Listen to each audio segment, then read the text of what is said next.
Frank. The College of DuPage has been embroiled in some major scandals over the last year. You've got federal and state criminal investigations. You've already had one college employee arrested for fraud. You've got a controversy over a $750,000 golden parachute to the college president. What lessons can other colleges and universities, community colleges, and school districts learn from the College of DuPage and the problems it's had? Yeah, I think the biggest lesson learned needs to be oversight. I think the board needs to have their oversight. I think department heads need to take their oversight very seriously. And I think they need to inspect what they expect. I said that earlier today at the meeting. They need to be checking on things, and we have systems of checks and balances in most forms of government, including the board and the public at the top of that organizational chart, and everybody, including the public, needs to take their responsibility of oversight. Very important to, when problems arise, nip them in the bud and correct the issue and resolve it and move on.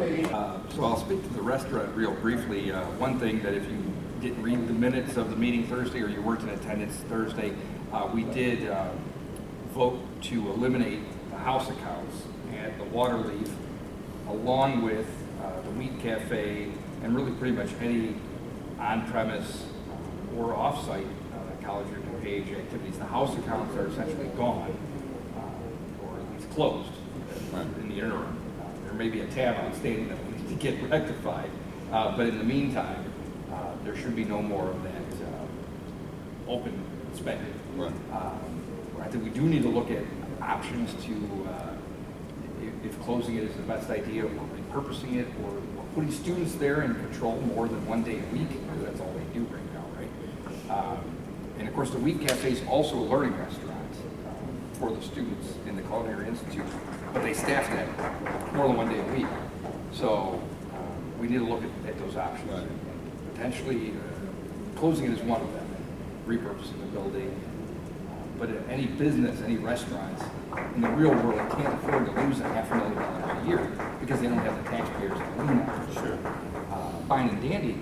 But what if Tom, the homeowner, or Susie, the homeowner, decide they want to ask that question? Or maybe they didn't think to ask the question, but now that information is there and the answer in that document is there.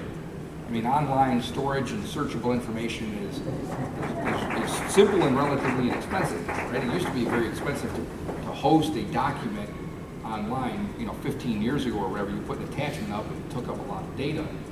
Well, that same size document may take up the same amount of data, but data is cheap now. Bandwidth is virtually free for a college that's hosting this information. So that data can be there.